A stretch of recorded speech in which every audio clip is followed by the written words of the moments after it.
కడియం శ్రీహరితో కాంగ్రెస్ నేతలు భేటీ అయ్యారు. ఆయన్ను కాంగ్రెస్ పార్టీలోకి ఆహ్వానించారు. కడియంను కలిసిన వారిలో ఏఐసీసీ ఇన్ఛార్జ్ దీపాదాస్ మున్షి, రోహిత్ చౌదరి, విష్ణునాథ్, మల్లు రవి, సంపత్ కుమార్, రోహిన్ రెడ్డి తదితరులు ఉన్నారు.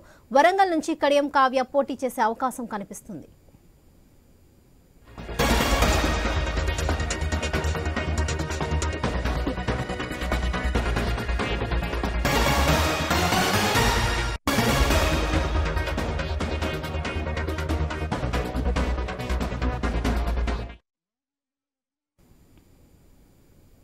కడియం శ్రీహరితో కాంగ్రెస్ నేతలు భేటీ అయ్యారు. ఆయన కాంగ్రెస్ పార్టీలోకి ఆహ్వానించారు. కడియంను కలిసిన వారిలో ఏఐసీసీ ఇన్ఛార్జ్ దీపాదాస్ మున్షి, రోహిత్ చౌదరి, విష్ణునాథ్, మల్లు రవి, సంపత్ కుమార్, రోహిన్ రెడ్డి తదితరులు ఉన్నారు. వరంగల్ నుంచి కడియం కావ్య పోటీ చేసే అవకాశం ఉన్నట్లుగా కనిపిస్తుంది.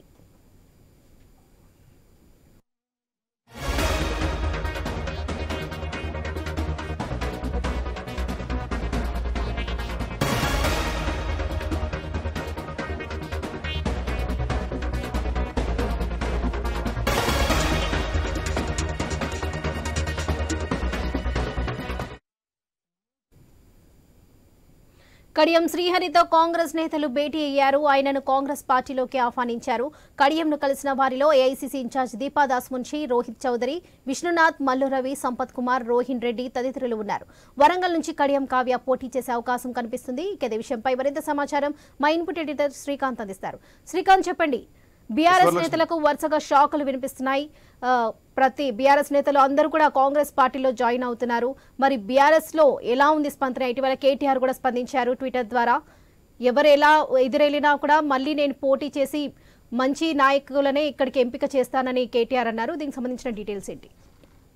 Yes Varalakshmi, good afternoon. అంటే మీరు చెప్తున్నట్టుగా బీఆర్ఎస్ పార్టీకి భారీ కుదుపులు గంట గంటకు తగులుతోంది, స్పష్టంగా కనిపిస్తోంది.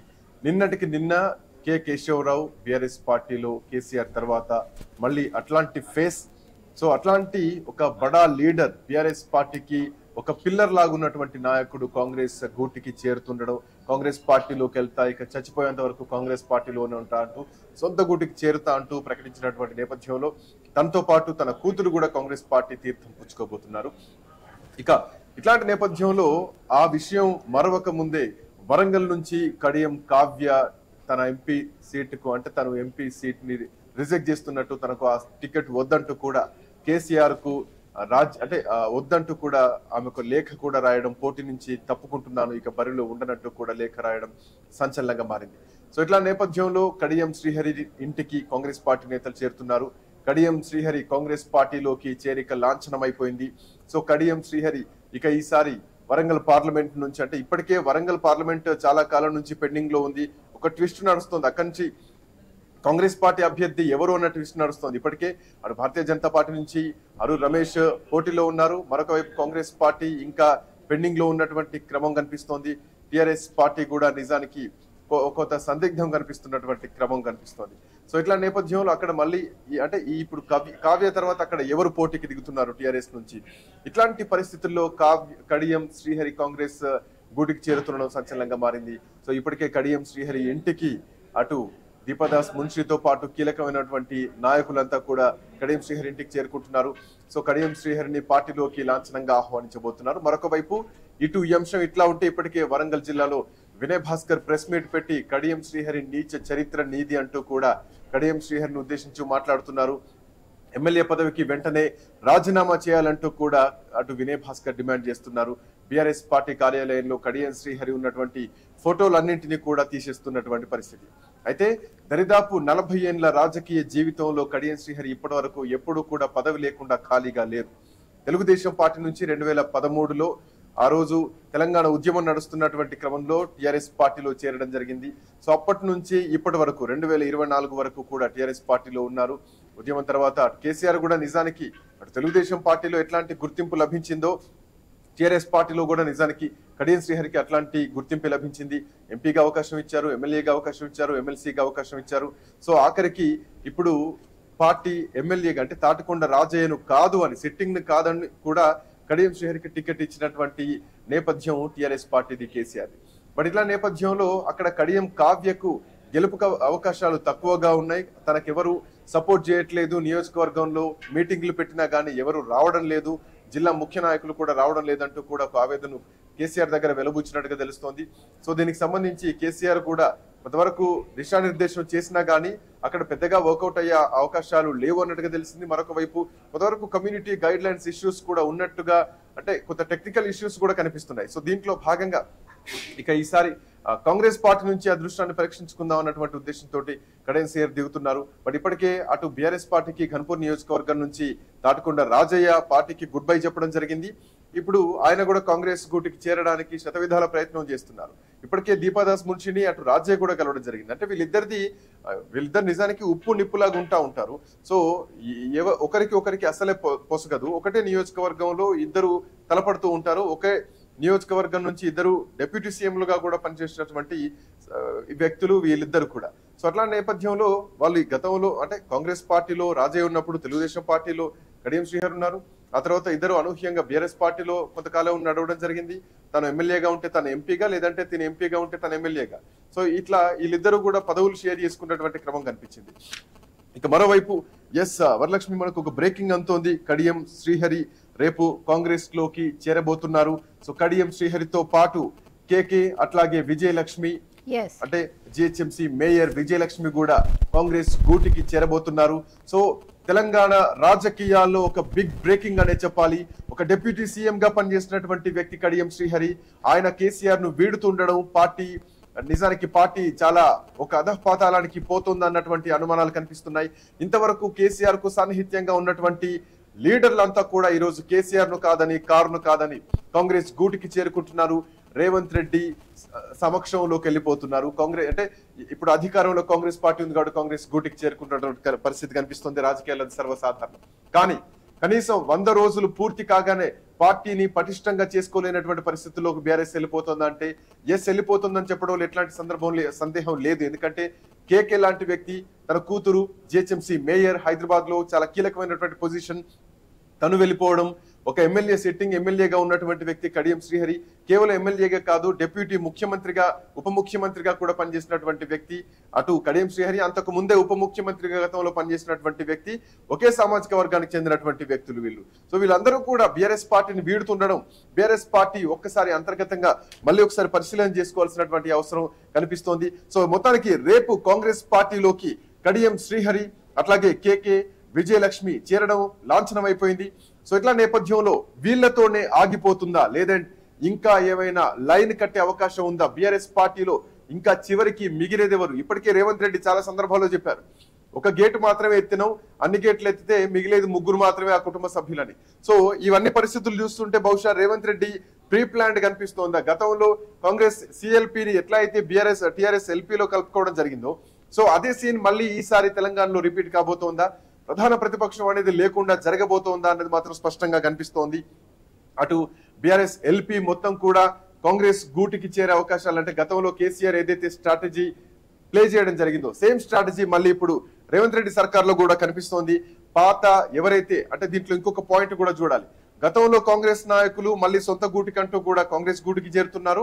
గతంలో తెలుగుదేశం పార్టీలో పనిచేసిన వాళ్ళంతా రేవంత్ రెడ్డికి సన్నిహితులు కాబట్టి, రేవంత్ రెడ్డికి తెలుగుదేశం పార్టీ నేపథ్యం ఉంది కాబట్టి, సో మళ్ళీ తెలుగుదేశం పార్టీ నాయకులకు ఇటు కాంగ్రెస్ పార్టీ నాయకులకు ఇదొక మ్యూచువల్ వేదికగా స్పష్టంగా కనిపిస్తోంది.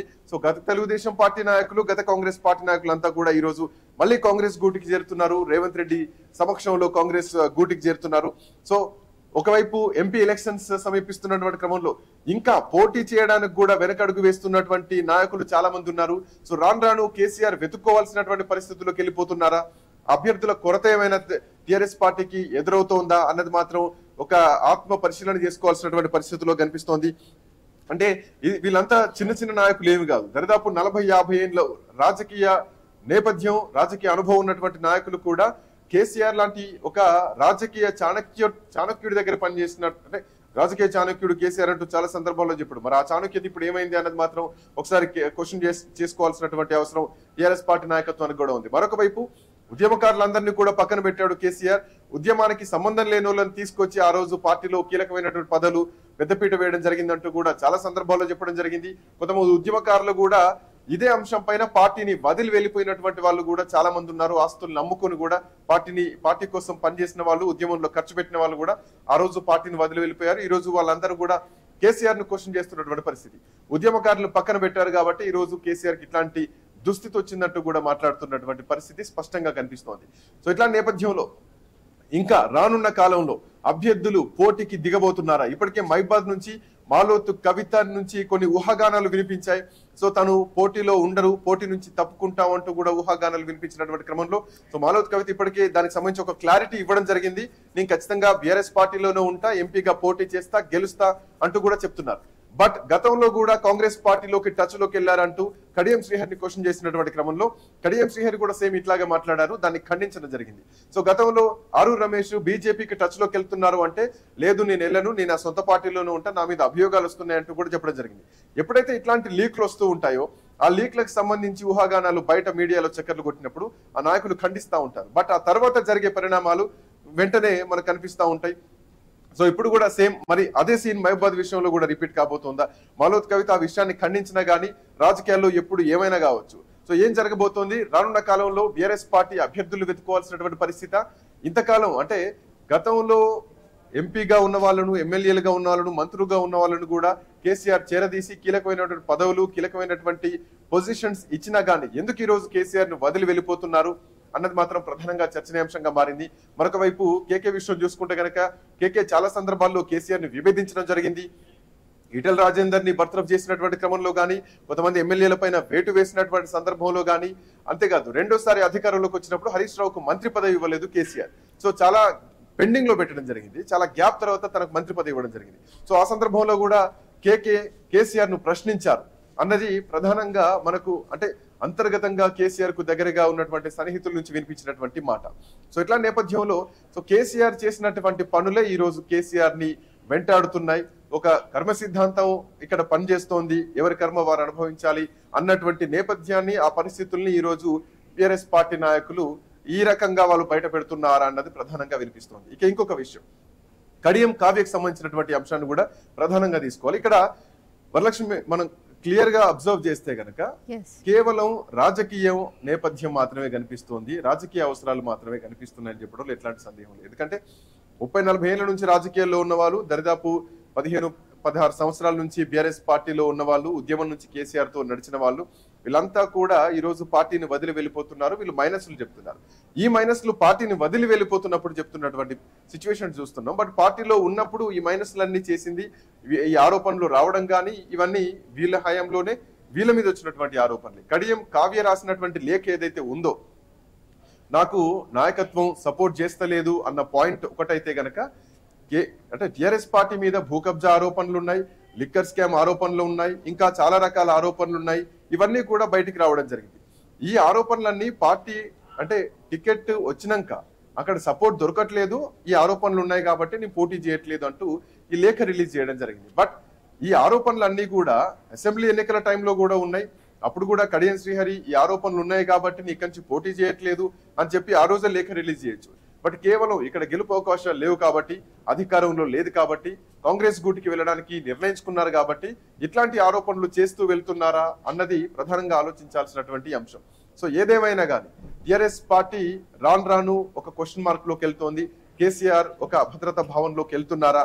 పార్టీని ఎట్లా సస్టైన్ చేసుకోగలుగుతారు, ఎట్లా ముందుకు తీసుకెళ్లగలుగుతారు? కేవలం మహా అయితే తిప్పికొడుతూ 3 నెలల పాలనలోనే, కాంగ్రెస్ పాలనలోనే బీఆర్ఎస్ పార్టీకి ఇట్లాంటి పరిస్థితి ఉంటే భవిష్యత్తులో ఎట్లా ఉండబోతోంది బీఆర్ఎస్ పార్టీ పరిస్థితి? ఇప్పుడు అభ్యర్థుల్ని ఒకవేళ మిగతా అభ్యర్థులకు కూడా వెనకడుగు వేస్తే నెక్స్ట్ ఏంటి పరిస్థితి? అక్కడ అభ్యర్థులని ఎట్లా ఎంపిక చేయబోతున్నారు? ఇవన్నీ కూడా ఆలోచించాల్సినటువంటి అంశం. సో ఏదేమైనా చాలా పరిణామాలు అయితే మారిపోతున్నాయి, శరవేగంగా మారిపోతున్నాయి. ఈ క్షణం ఇప్పుడు ఇటు కడియం శ్రీహరి, అటు కేకే, ఇటు జిహెచ్ఎంసీ మేయర్ గద్వాల విజయలక్ష్మి వీళ్ళంతా కూడా పార్టీ మారుతున్నారు. రేపు కాంగ్రెస్ గూటికి చేరబోతున్నారు. ఇంకా ఎవరెవరు లైన్ లో ఉన్నారు, ఇంకా కొన్ని ఊహాగానాలు కూడా వినిపిస్తున్నాయి. ఆ ఊహాగానాలకు ఎప్పుడు తెరబడబోతోంది? ఆ తెర అదే పార్టీలో ఉండి తెరదింపుతారా, లేదంటే వీళ్ళలాగా కాంగ్రెస్ గూటికి చేరబోతున్నాం అంటూ చెప్పి తెరదింపుతారా? ఏమైనా జరగవచ్చు, ఏదేమైనా ఎక్స్పెక్ట్ చేయొచ్చు. సో ఎన్నికల లోపు ఇప్పటికే రేవంత్ రెడ్డి చెప్తున్నట్టు పూర్తి గేట్లు ఎత్తినా గానీ ఆశ్చర్యం లేదు. Varalakshmi. Right Srikanth, thank you.